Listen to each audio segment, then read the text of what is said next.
When the Japanese attacked Pearl Harbour, they did so intending to smash in one single blow America's resolution and its inability to retaliate. They failed miserably on both counts.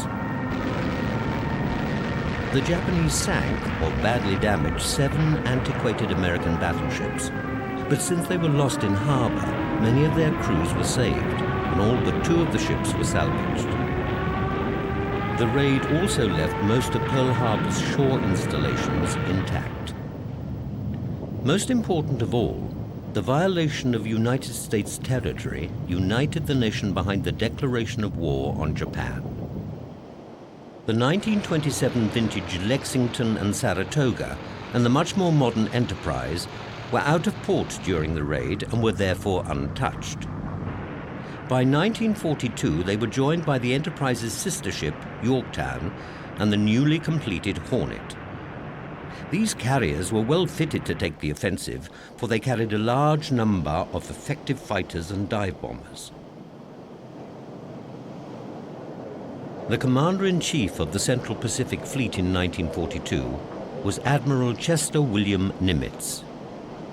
Within weeks of his appointment, this great leader transformed the morale of his men, infecting them all with his own confidence in a final Allied victory. Following his appointment, Nimitz decided to mount a series of raids on Japanese-held islands in the Pacific. On separate occasions, his fleet attacked Japanese bases in the Marshall and Gilbert Islands. Then in March, he took his fleet to attack Wake and Marcus Islands. These strikes were by no means small, and the damage inflicted on all targets throughout the first few months of 1942 was considerable.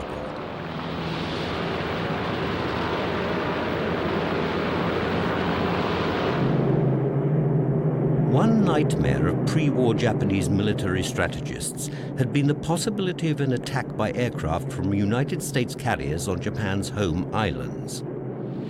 Their worst fears were fulfilled when, on the 18th of April 1942, 16 United States Army B-25 Mitchells struck Tokyo.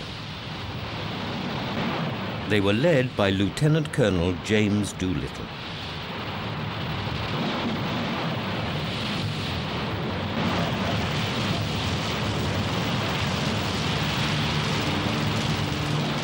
What was even more surprising was the fact that these 12-ton aircraft, normally land-based, took off from the decks of the United States carrier Hornet.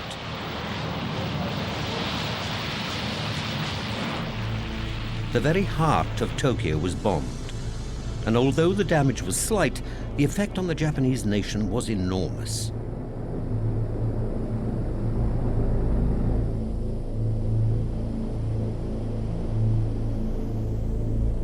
The horror of the Japanese people led to the commander of the Japanese fleet, Admiral Yamamoto, being granted permission for his grand plan. A final showdown between the United States and Japanese fleets. What Yamamoto did not include in his grand plan, however, was the fact that these plans would soon be known by his enemies. By the end of April, American intelligence were able to decrypt 85% of Japanese signals. This alone would give the Americans an incalculable advantage in the Pacific. Intelligence had been coming in, indicating a major offensive was being planned in the Southwest Pacific. The Japanese plan was to isolate Australia from the United States of America, first by seizing Port Moresby and establishing a seaplane base at the tiny island of Tulagi in the Solomons. Then they would take key points in New Caledonia, the New Hebrides, and Fiji. To mount this offensive, the Japanese had assembled an invasion force, which included a formidable striking force of 6 modern destroyers, 2 heavy cruisers, and the large fleet carriers Shokaku and Zuikaku. The Americans acted quickly, and the hunt was on. Admiral Nimitz ordered a 3-part naval force to the Coral Sea. In tactical command of the whole force was Rear Admiral Frank J. Fletcher on the carrier Yorktown, which was to lead Task Force 17. It was on the 7th of May that the two enemies eventually made contact, but both sides suffered equally from errors and accidents. At 08:15 hours, a United States reconnaissance plane reported seeing 2 Japanese carriers and 4 large cruisers just north of Mishima Island near the tip of New Guinea. Admiral Fletcher on the Yorktown, convinced that he had found the main Japanese force, launched his full-scale attack. 93 aircraft took off from the carriers Yorktown and Lexington. In fact, the reconnaissance pilot had only spotted one of the Japanese support groups, 2 cruisers and 2 destroyers.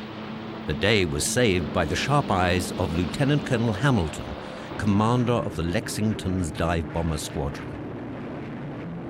While on the way to attack the support group, Hamilton drifted off course to the east.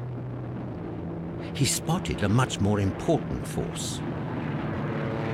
A covering force for the Port Moresby invasion commanded by Rear Admiral Arimoto Goto on the carrier Shoho. The American planes were redirected. At first, the highly maneuverable Japanese carrier managed to dodge the American attacks, but Shoho was eventually overwhelmed and sunk.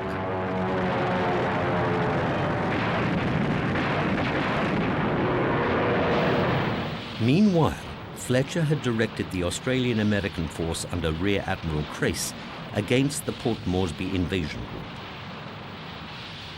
Crace's force was attacked by land-based Japanese aircraft from Rabaul and later by United States B-26s from Australia, mistaking them for Japanese. Luckily, neither attack was successful. On the morning of the 8th, the 2 carrier forces finally located each other. After the loss of Shoho, both sides now had 2 carriers each, but the Japanese only had 95 operational aircraft against the Americans' 118. Shortly after 0900 hours, both sides' aircraft were launched and the Battle of the Coral Sea commenced.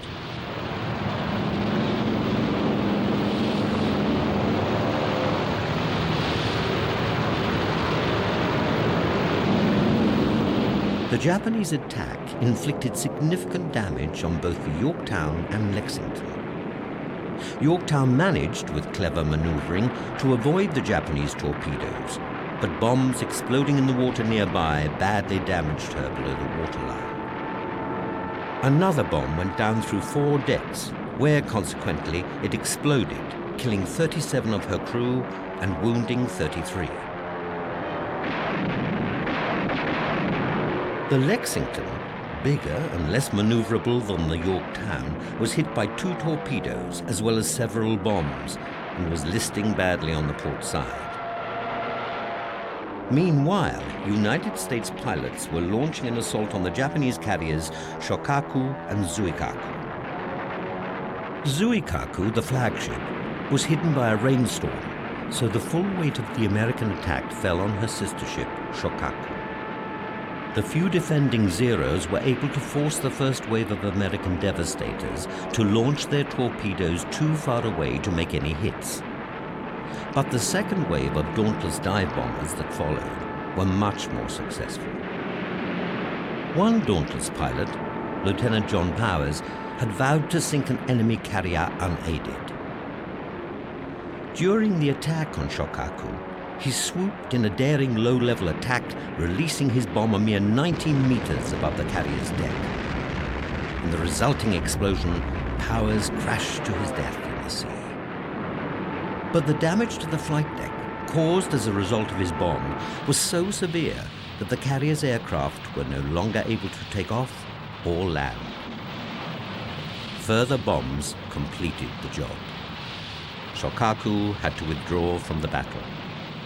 No longer with air cover, Inouye had to call off the whole operation and withdraw his invasion force. The Battle of the Coral Sea was thus a strategic success for the Americans. The Coral Sea had been the first sea battle ever where 2 fleets had engaged on the high seas without being in sight of one another and relying entirely upon aircraft to strike the enemy. The Americans were quick to master this new type of naval warfare and were ready to use it again at a later date. That date was not far away. On the 20th of May 1942, Allied listening stations around the Pacific picked up a lengthy radio signal in code from Admiral Yamamoto to his fleet. The message was relayed to the United States Combat Intelligence Unit at Pearl Harbour and deciphered. It was revealed that the Japanese Navy was about to mount a powerful attack on the mid-Pacific atoll of Midway with a secondary diversionary attack on the Aleutians further north.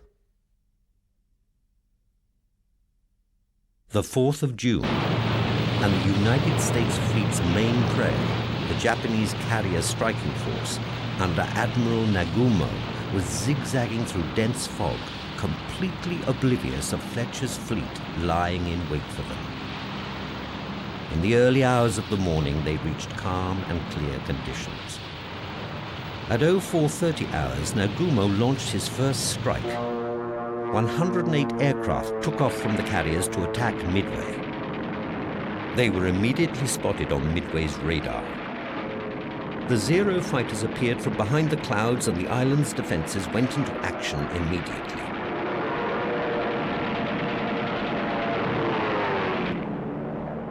Midway's fighters went up to engage the enemy.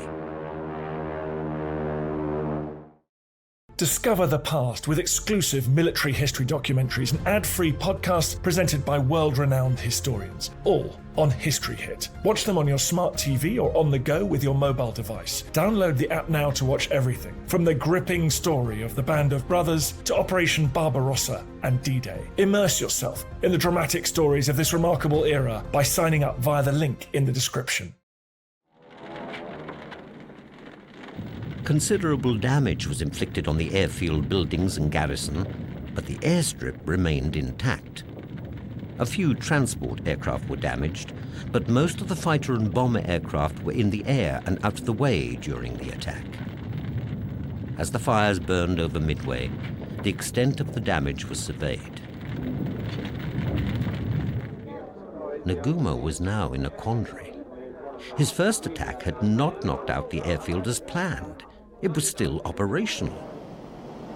A second air attack was needed. The Japanese commander ordered his second-wave torpedo bombers to be rearmed with bombs for another attack on Midway.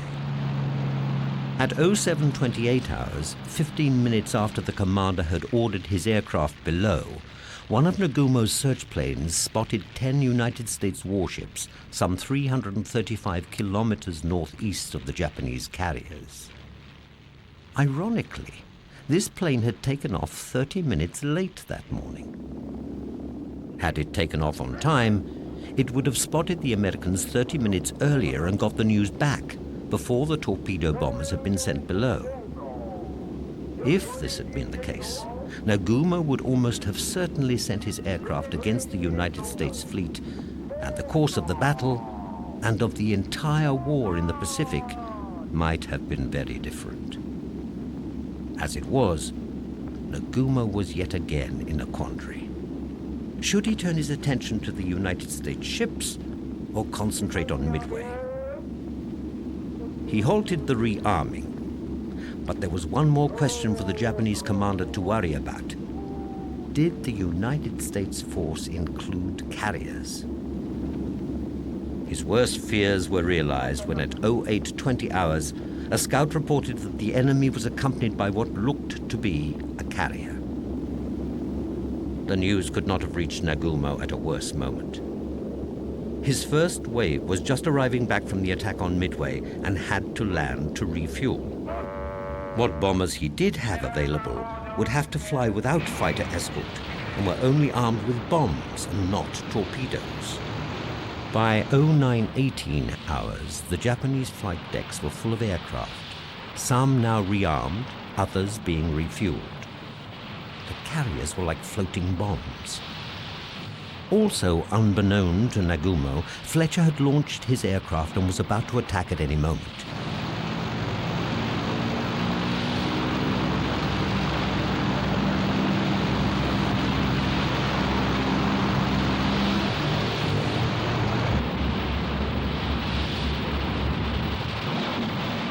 News that airborne Catalinas had spotted the Japanese carrier fleet had reached Fletcher that morning at 05:34 hours.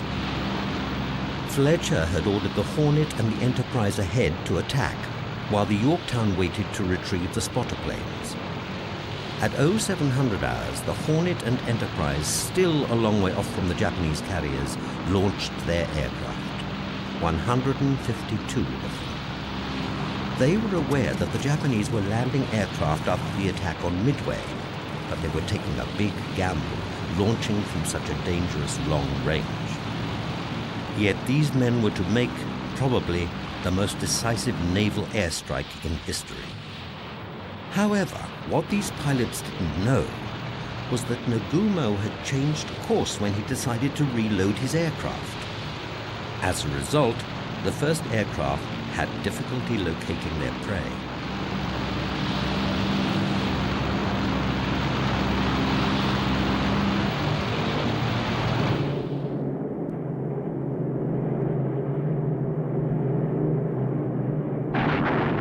At 0928 hours, the first United States torpedo planes from the Hornet appeared over the Japanese fleet, diving into attack. The Japanese launched their Zeros, attempting to drive the bombers away from the ships, and there was a fierce and bloody fight in the skies.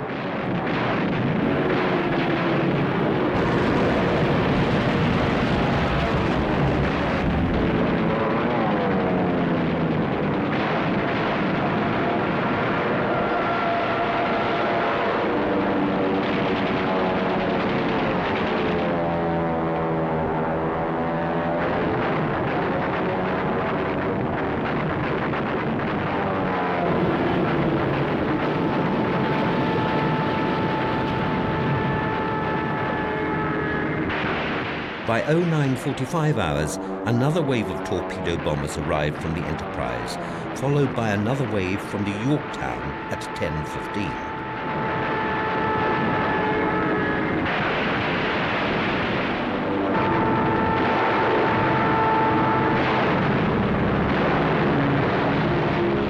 The American losses were high. The Zeros and anti-aircraft fire from the ships were taking their toll. Lieutenant Commander McCluskey scanned the sparkling blue Pacific northeast of Midway Island. He was leading 33 dive bombers from the Enterprise and was lost. He needed to make a decision. Where he had expected to find the enemy, there was nothing, and his planes would soon have to turn back for lack of fuel. But McCluskey had a hunch. He decided to continue his search a little further west, and the gamble paid off. Nimitz later described this as the most important decision of the battle. A few minutes later, McCluskey spotted the wake of an enemy destroyer and followed it. Just after 1000 hours, he found the Japanese carriers. The first waves of bombers which had attacked previously had suffered disastrously. Most of them had been shot down by the Zeros. But this first attack had let McCluskey's dive bombers come in unnoticed. Joined by a further 17 dive bombers from the Yorktown, McCluskey could not have arrived at a better moment. The decks of the Japanese carriers were crammed with nearly 100 aircraft as they prepared for their own strike against the United States carriers. All of them were loaded with explosives and high-octane fuel. The tiniest spark would turn them into floating infernos.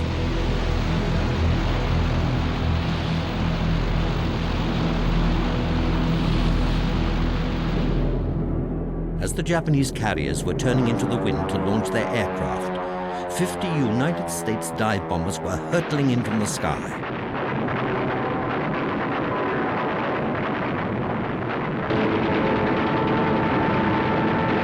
The first hits turned the carriers Akagi, Kaga, and Soryu into exploding torches. One Japanese sailor later recalled, "The terrifying scream of the dive bombers reached me first, followed by the crashing explosion of a direct hit. There was a blinding flash and then a second explosion, much louder than the first."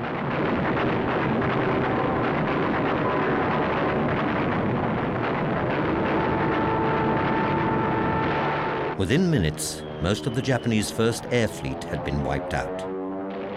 The fourth carrier, Hiryu, was saved and tried a desperate counterattack. At 1200 hours, she launched her aircraft against the Yorktown.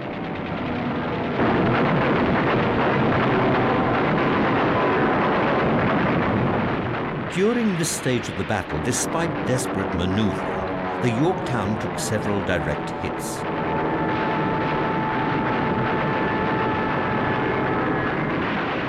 By 1440 hours, following another direct hit from a torpedo, the Yorktown was so badly crippled that Fletcher had no other alternative than to abandon her.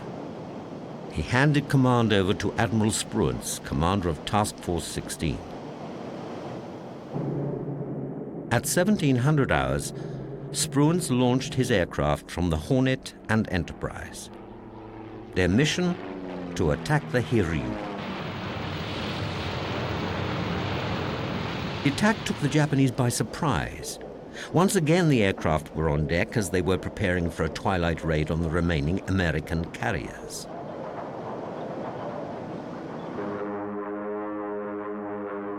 Four direct hits set her decks ablaze. The Hiryu was crippled beyond repair.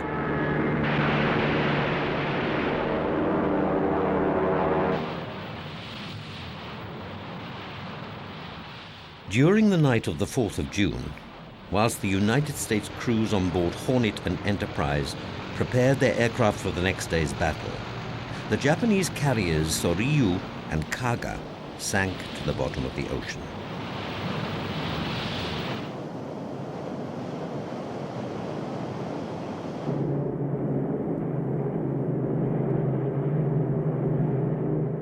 Shortly afterwards, reports came back that the remaining Japanese carrier, Akagi, had followed the same fate as the other three.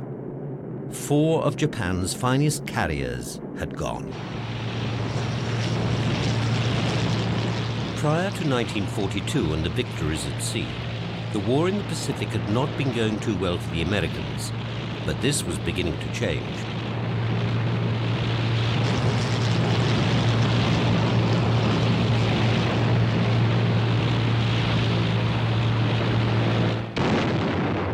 In Papua New Guinea and at Guadalcanal, the Allies had continuously harassed the Japanese, which prolonged any plans they had for invading Port Moresby, which would give them a stepping stone to mainland Australia. By 1943, it was clear that there was much fighting to be done before Japan could be brought to her knees. It was also clear that the Pacific must be the decisive theatre for that fighting, since the supply problems of supporting a major offensive in China were too great, and there was little likelihood of a major thrust into Burma for some time to come. The United States fleet continued to harass the Japanese shipping convoys to the Aleutians, thus cutting their supply routes, which left them no alternative other than to rely on supplies being brought in by submarine, which proved ineffective. The knock-on effect was that the Japanese had to withdraw from the islands, leaving the door open for the Americans to take over. United States amphibious craft finally landed on the island of Kiska in August 1943. General MacArthur had pressed for an invasion of Rabaul as being the key objective in the Solomons, and he put forward a plan. American and Australian forces were to make a series of landings on the New Guinea coast, whilst other Allied troops would begin a series of what became known as island hopping, starting from Guadalcanal. American bombers continued to pound the Japanese supply convoys.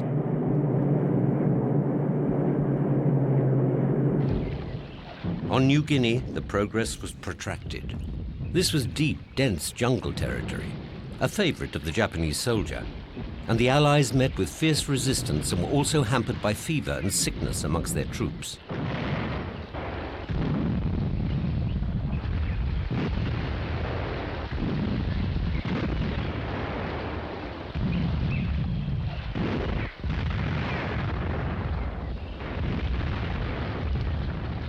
Progress on New Guinea was slow. The landings by amphibious craft would continue on this peninsula for almost a year, the last of which took place in June 1944.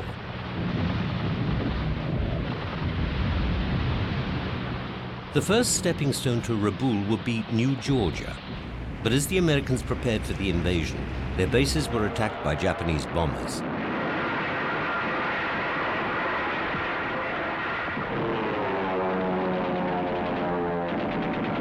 In April 1943, the Americans did score one major success against Yamamoto, commander of the Japanese in the Southwest Pacific. Intelligence intercepted a signal that he was about to do a tour of inspection on the island of Bougainville. His Mitsubishi bomber was attacked and shot down. There were no survivors. The death of Yamamoto was a major blow to the morale of the Japanese. On the 21st of June 1943, American troops invaded New Georgia. They initially met with little resistance on the beach.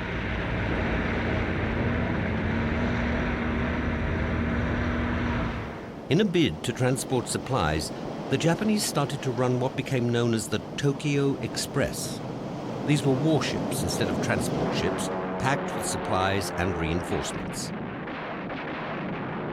On many occasions, mostly at night, the United States fleet intercepted the convoys, but Allied losses were high, the Japanese being far superior in their night fighting techniques. Meanwhile, the fighting continued at Munda Airfield, and it took another 5 weeks to finally capture it, and another month or more to secure the island. Bougainville was a stronghold for the Japanese. That was until the 1st of November 1943, when MacArthur's troops invaded. The Japanese 17th Army of 33,000 men defending the island fought hard and relentlessly for every inch. Matters were made even worse when Japanese reinforcements were landed by the Tokyo Express.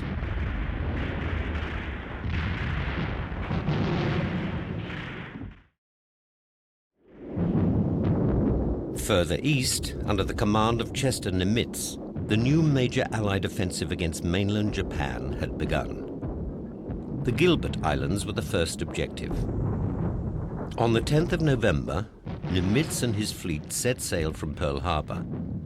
By the 13th of November, the carrier-borne aircraft were bombarding the island defenses, clearing a path for the amphibious landings.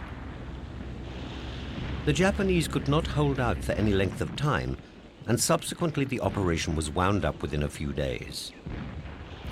In Tarawa and Makin, however, things were very different.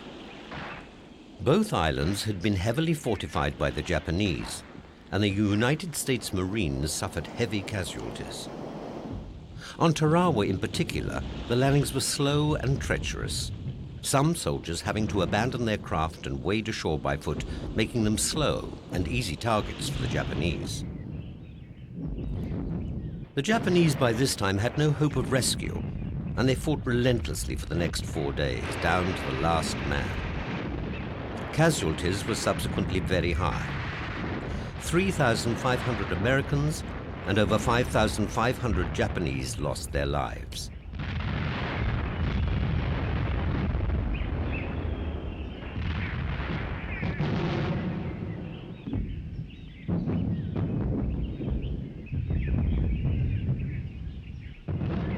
With Tarawa and Makin now secured, Nimitz turned his attention towards the next objective, the Marshall Islands.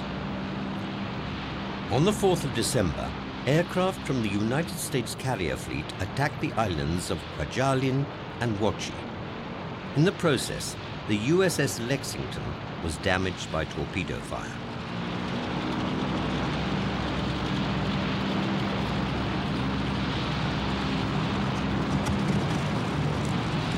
The amphibious assault on the islands took place 1 month later, on the 1st of February 1944. The Japanese now found themselves spread too thinly over too great a distance, but nevertheless they fought ruthlessly. Within 3 days, 8,000 Japanese had died at a cost of 2,000 American lives. By the end of the month, the atoll at Eniwetok was also secure in American hands.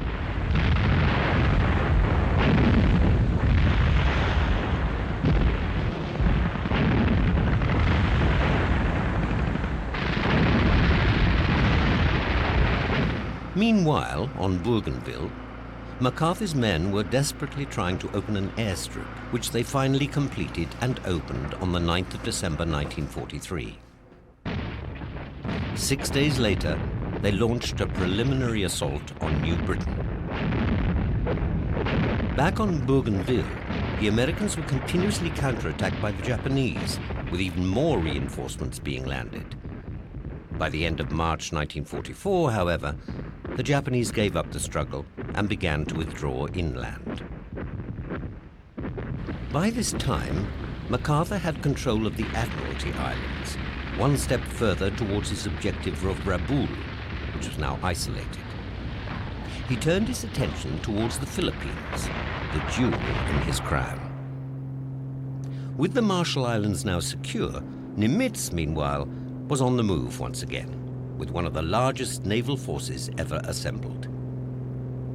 His objective was the Marianas, a distance of 6,000 miles away. On the 15th of June 1944, United States Marines made their first landings in Saipan. In the island garrison were 32,000 determined Japanese soldiers. As the Marines came ashore in their buffalo-tracked amphibians, they knew the defenses would be heavy.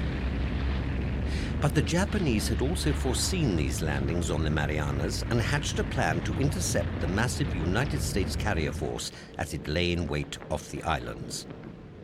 Again, American intelligence beat the Japanese, and Nimitz launched his aircraft against them.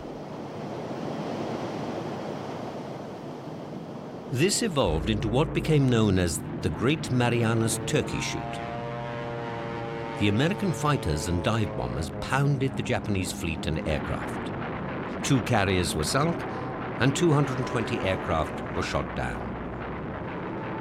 The Japanese, believing that their aircraft were safe and had probably landed on Guam to refuel, remained in the vicinity to await their return, only to be attacked once more by Nimitz, losing yet another carrier as a result. Only 29 American aircraft were lost.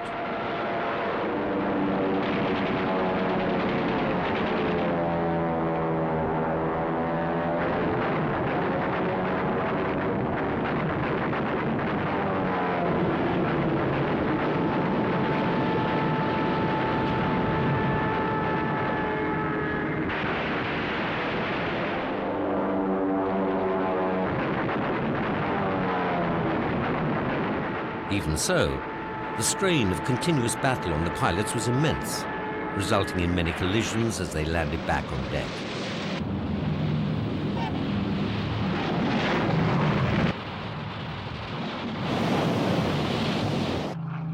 On Saipan, the Americans had gradually been wearing down Japanese resistance. The last pass put bombs a little bit over the target.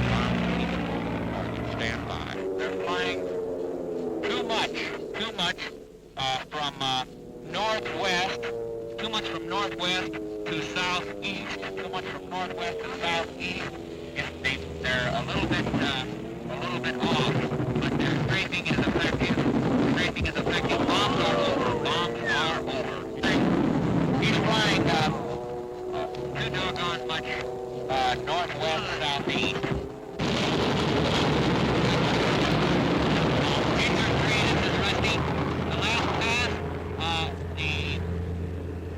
Was effective. The bombs were over.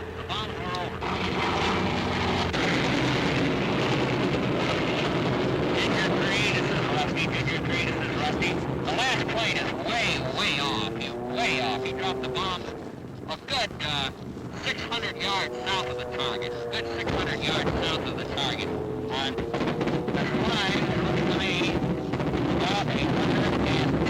About 110. I would say 100, about 100 degrees azimuth, and their bombs are still going over the target. We're putting our mark low, going slow, but they're going over. Stand by.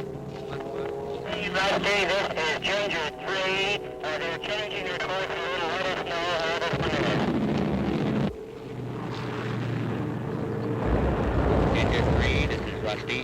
One napalm, two napalms dropped, one napalm in the target area, one low on the target area. One was low on the target area, and they still insist on flying from west to east.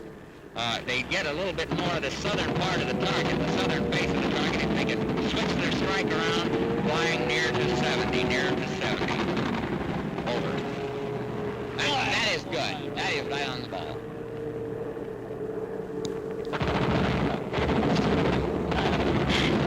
Ginger 3, this is Rusty. Last strike was very nice. Last strike was very nice. It was right in the target area. E Company coming down from the west to the east ran into that big pocket of nips, and they probably figure there's well under 400 of them there. So if the attack is not coordinated, if we don't get our artillery and infantry working together, we're not going to be able to knock them out.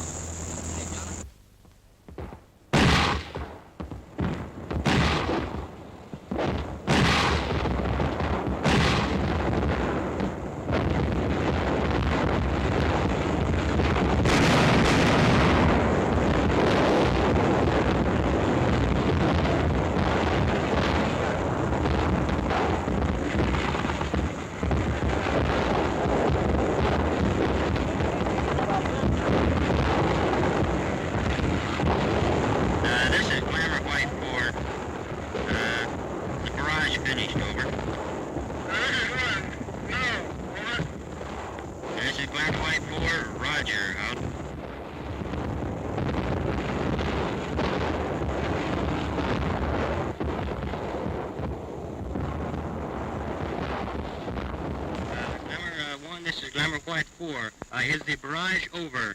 Over? This is Glamour 1. The barrage is over. The infantry can move. Over. This is Glamour White 4. Roger, out. Following a last-bid attempt by the Japanese to counterattack, the island was secured on the 6th of July. A staggering 26,000 Japanese soldiers had died in the process of defending Saipan.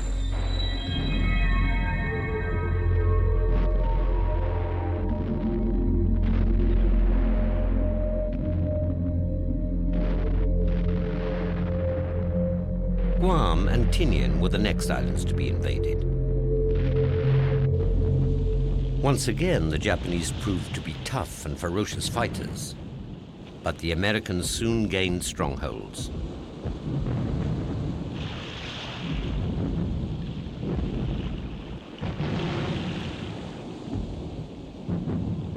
Unable to resist the American onslaught, both islands were in American hands by mid-August.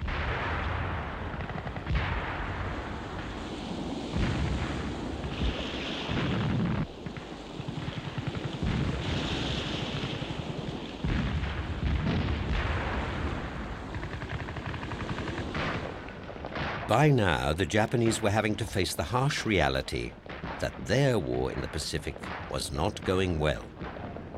Indeed, the defeated General Tojo was soon to resign as Prime Minister.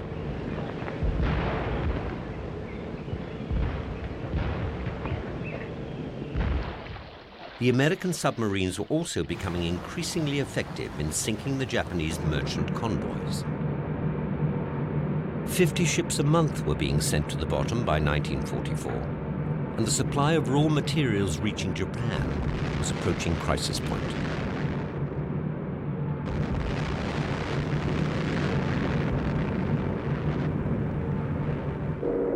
A further threat to the Japanese evolved with the capture of the Marianas. Japan itself was now within striking distance for the mighty B-29 Superfortress bombers. These had been initially deployed to India and China in the spring of 1944.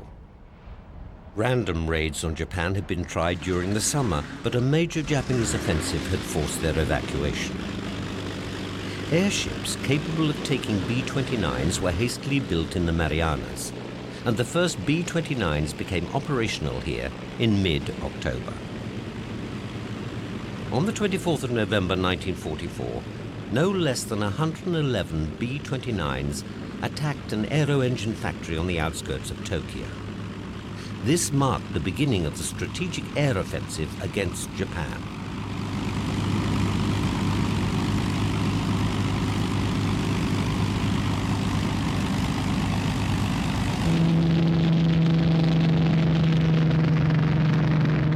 Meanwhile, as Nimitz prepared his fleet to support the invasion of the Philippines, MacArthur made some preliminary landings to clear the way ahead. These took place on the Moluccas and Pillau Islands, with Leyte Gulf being the initial Philippines target. In mid-October 1944, aircraft from Admiral William Hulse's 3rd United States Fleet carried out attacks on Luzon, the main Philippines island, and Formosa.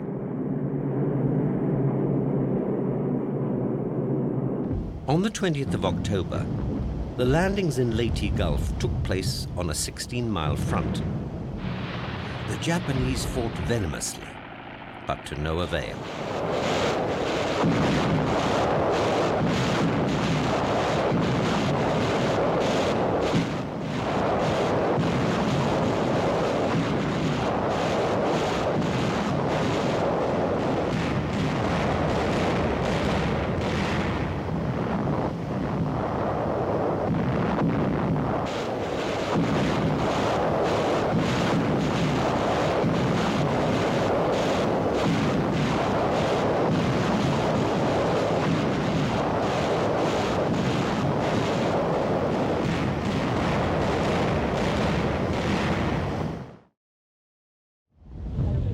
This was a momentous moment for MacArthur, for he was now honoring his pledge to the people of the Philippines, made 2 years previously, that he would return.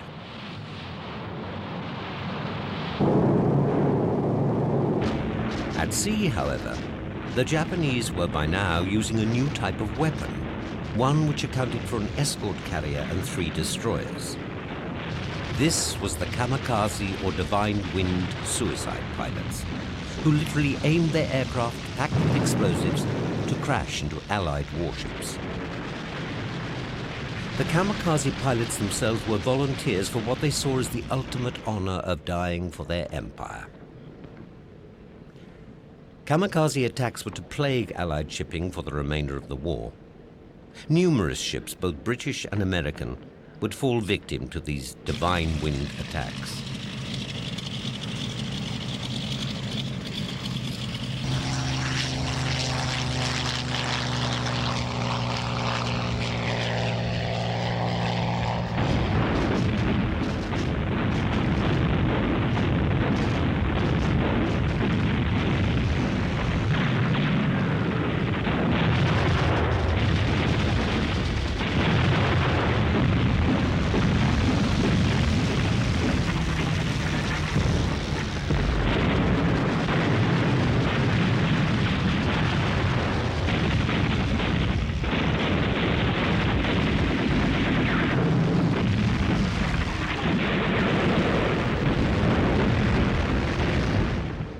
The Japanese desperately continued to hold Leyte and fought recklessly.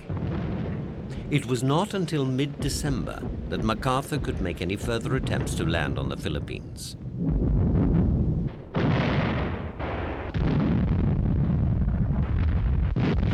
In January 1945, a series of landings were made on Luzon. The Marines advanced inland towards Manila, the Philippine capital. The Americans reached the outskirts of the city on the 3rd of February, but this was not going to be an easy objective to secure. The Japanese garrison had split itself over the city, using public buildings as strongholds. Time and time again they resisted, down to the last man. Orders were given to the American artillery to try and avoid damaging the city's ancient architecture. This, however, became unavoidable, and Manila was systematically reduced to rubble. The death toll was high on both sides. Japanese resistance remained as fierce as ever, even though they were completely surrounded.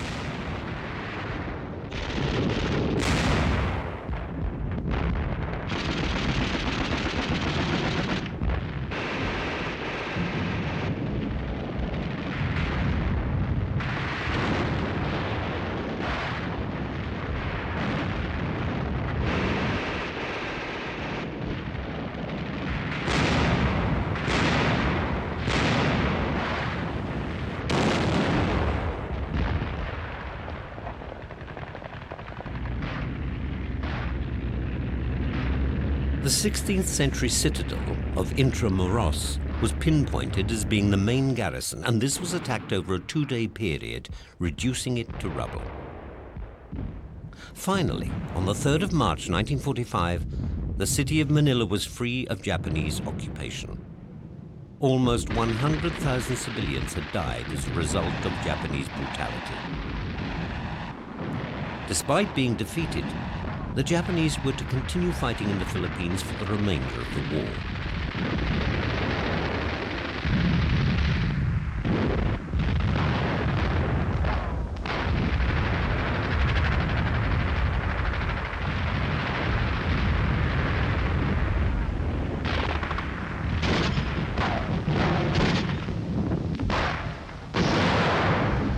Meanwhile, Nimitz was focusing attention on his next 2 objectives, the islands of Okinawa and Iwo Jima. Both were seen as essential targets before final assault on mainland Japan. In November, the huge Pacific Fleet began the offensive on Iwo Jima, bombarding the island before the amphibious assault. Iwo Jima itself is just over 5 miles long and is dominated by the volcanic Mount Suribachi. Allied air power remorselessly pounded it, but the 21,000 Japanese defenders had constructed a network of underground bunkers and tunnels, which provided ample protection. On the 17th of February 1945, further attacks were inflicted on Iwo Jima.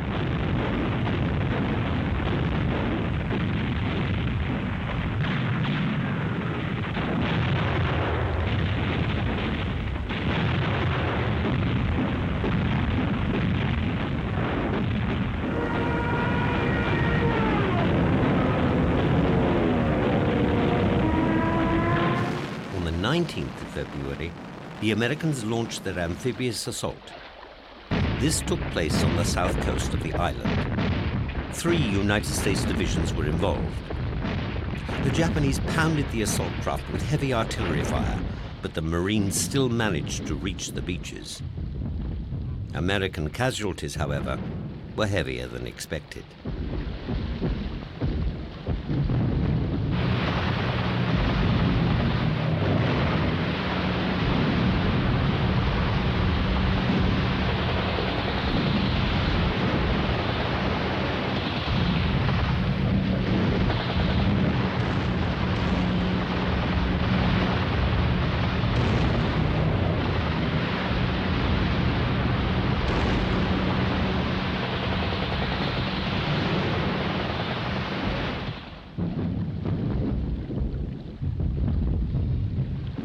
"30,000 Marines had been landed by the end of the first day.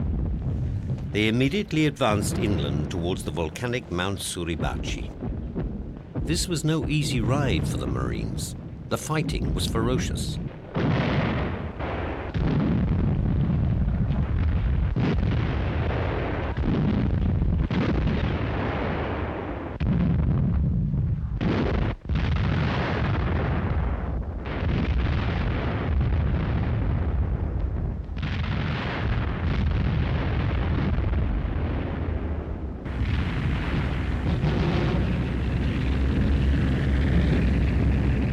Finally, on the 14th of March, they overcame the Japanese defenses and Iwo Jima was taken. A photograph taken of the raising of the American flag on the summit of Mount Suribachi became the most famous United States image of the Pacific War. In March 1945, the American strategic bombing offensive against mainland Japan had taken on a new form. High-altitude bombing by day had proved relatively ineffective.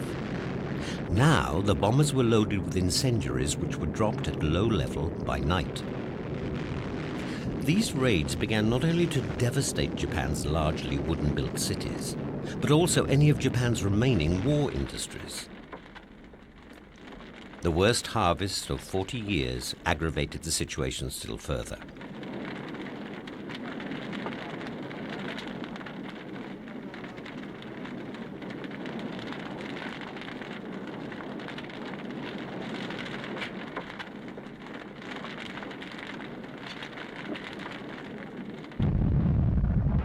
On the 1st of April 1945, the Americans landed on Okinawa, the last stepping stone on the long road to mainland Japan.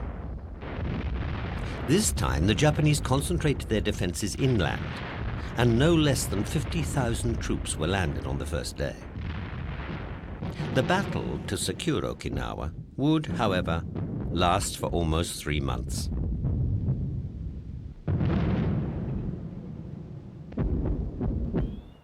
By this time, the Allies were holding the last of their great wartime strategic conferences at Potsdam in Germany. In April 1945, the Soviet Union had renounced its 1941 non-aggression pact with Japan, and Stalin was now ready to attack her.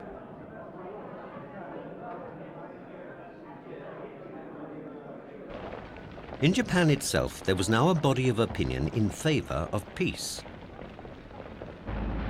In early June, approaches had been made to Moscow, but the reaction had been non-committal. There was still a strong war party in Japan, and the Supreme War Council voted to continue the war till the bitter end. The Allies issued a declaration to Japan. The alternatives offered were stark: unconditional surrender or prompt and utter destruction. The Japanese announced that they would ignore the Potsdam Declaration because it made no mention of the Emperor. Consequently, the Western Allies decided to use the atomic bomb. On the 6th of August 1945, a B-29 called Enola Gay took off from Tilla, its target, the city of Hiroshima. Once above the city, the bomb, called the Little Boy, was dropped. It detonated at an altitude of 2,000 feet. The result was the destruction of 42 square miles of the city and the death of 80,000 people. Nagasaki suffered the same fate a few days later, but this provoked no Japanese surrender offer. There is still time, but little time, for the Japanese to save themselves. Also on the 9th of August, the Russians launched a massive three-pronged invasion on Manchukuo, which quickly sent the Japanese Kwantung army reeling back.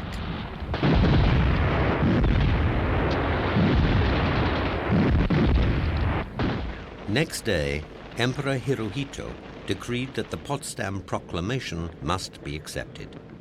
The Japanese government was split, and the emperor got his way. A mighty Allied armada now sailed into Tokyo Bay and dropped anchor. The American battleship Missouri was selected for the ceremony that would finally bring the Second World War to an end. General Douglas MacArthur was to preside over the formal Japanese surrender. The last act of a tragedy that had been played on a global stage and had touched the lives of millions had drawn to an end. The final curtain was now being brought down on a tremendous drama that had shaken the world. World War II, after 6 long years of carnage, had finally come to an end. We are gathered here, representatives of the major warring powers, to conclude a solemn agreement whereby peace may be restored. It is my earnest hope, and indeed the hope of all mankind, that from this solemn occasion a better world shall emerge out of the blood and carnage of the past. A world founded upon faith and understanding.